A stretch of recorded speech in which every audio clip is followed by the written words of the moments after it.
High, আমি রিমা। আমার পরিবার রিমাস ব্লগ অ্যান্ড কিচেন চ্যানেলে সকলকে স্বাগত। আশা করি তোমরা সবাই ভালো আছো। হ্যাঁ, আমিও খুব ভালো আছি। তোমাদের সকলকে স্বাগত জানিয়ে আজকে আমি আবারও একটা নতুন ভিডিও নিয়ে চলে আসলাম।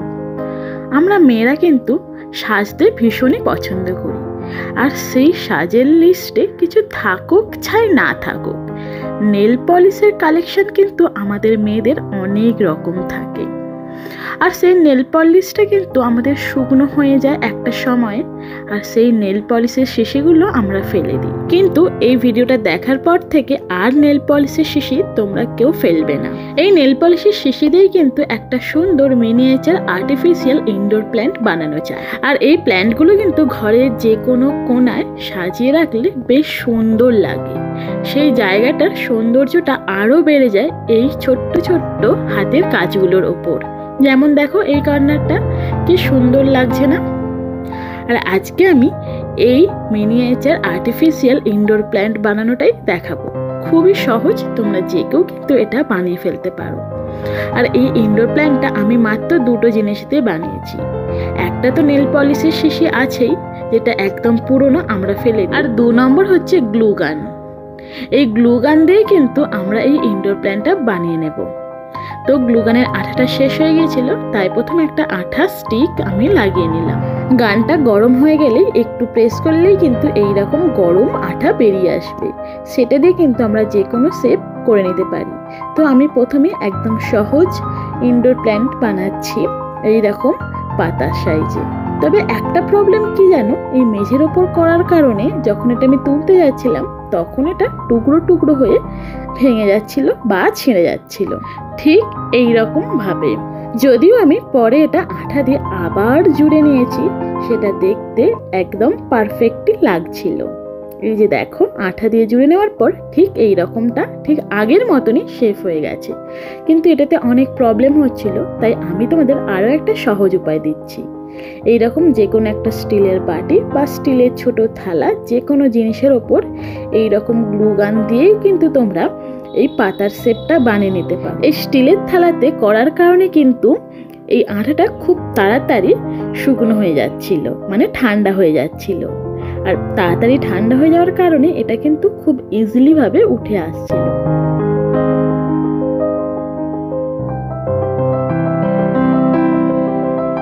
এই যে দেখো, তোমাদের সাথে কথা বলতে বলতে কিন্তু একটা পাতা রেডি হয়ে গেল। এবার এই পাতাটা আমি তোমাদের সামনেই তুলে দেখাচ্ছি। দেখো কতটা ইজি ভাবে কিন্তু এটা উঠে আসলো। ঠিক এই রকম ভাবে কিন্তু আমি প্রতিটা পাতা করে নিয়েছি।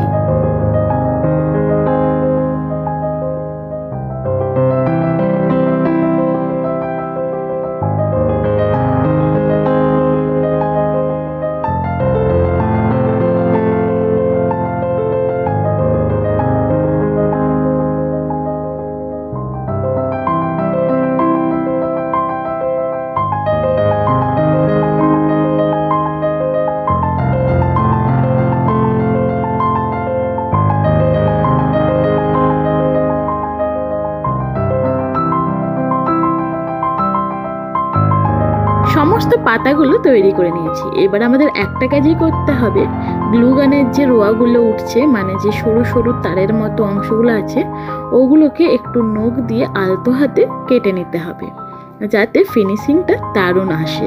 প্রতিটা পাতা থেকেই কিন্তু আমি এই সরু সরু অংশগুলো নখ দিয়ে কেটে নিয়েছি। দাঁড়াও, তোমাদের সুবিধার্থে আরও একটু ভালো করে বোঝানোর চেষ্টা করছি। এবার নিশ্চয়ই তোমরা আরও ভালো করে বুঝতে পারছো। আমাদের পাতাগুলো কিন্তু তৈরি হয়ে গেছে। এবার শুধু এটা কালার করে নেওয়ার পালা।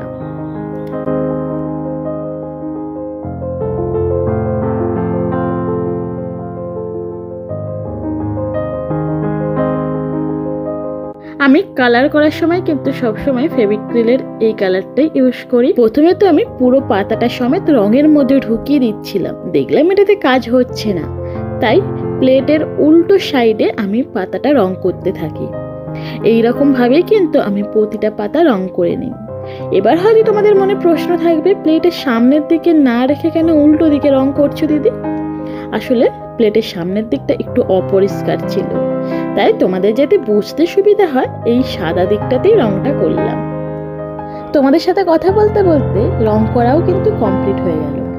এরপর একটা একটা করে স্টিক নিয়ে আঠা দিয়ে এই নেল পলিশের শিশির মধ্যে ঢুকিয়ে দিলেই কিন্তু আমাদের মিনিয়েচার আর্টিফিশিয়াল ইনডোর প্ল্যান্ট তৈরি হয়ে যাবে। এই দেখো, এই হচ্ছে যে মিনি প্ল্যান্টের ফাইনাল লুক। নেল পলিশের শিশিটা কালারফুল হওয়ার কারণে আর রং করতে লাগেনি, আর দেখতেও কিন্তু বেশ ভালোই লাগছে। আমি নেল পলিশের পাশাপাশি একটা আইলাইনারের শিশি ছিল, সেটাতেও রং করে এইরকম একটা সুন্দর মিনিয়েচার ইনডোর প্ল্যান্ট বানিয়ে নিয়েছি। আর ঘরের কোণে সাজিয়ে রেখেছি, সেই জায়গাটার সৌন্দর্যটা কিন্তু আরোটা বেড়ে গেছে। তো এই ছিল আজকে আমার মিনিয়েচার ইনডোর প্ল্যান্টের ভিডিও, যেটা আমি কিনা নেল পলিশের শিশি ও গ্লু গান দিয়ে বানিয়েছি। এই কাজটি তোমাদের কেমন লাগলো আমাকে কিন্তু অবশ্যই কমেন্ট করে জানিও। যদি ভালো লাগে তাহলে একটা লাইক করে দিও। আর যে সকল বন্ধুরা আমার পরিবারে নতুন আসছো তারা প্লিজ চ্যানেলটা সাবস্ক্রাইব করে পাশে থাকা বেল আইকনটা ক্লিক করে দাও, যাতে এই রকম ধরনের নতুন নতুন ভিডিও সবার আগে তোমাদের কাছে পৌঁছে যায়। এই ভিডিওর শেষে আমি একটা প্রশ্ন রাখছি, দেখি কারা কারা শেষ পর্যন্ত আমার ভিডিওটা দেখছো। এই প্ল্যান্টটার নাম কি তারা প্লিজ আমাকে কমেন্ট করে জানিও। আর যারা যারা জানো না তারা জানি না বলেই কমেন্ট করতে পারো, বা তোমাদের যে কোনো কমেন্ট করতে পারো। তো এই ছিল আজকে আমার প্রশ্ন। আজ এই পর্যন্তই, দেখা হচ্ছে পরবর্তী একটা নতুন ভিডিওতে। ততক্ষণ তোমরা ভালো থেকো, সুস্থ থেকো, সাবধানে থেকো। আজকের মতো টাটা, বাই বাই।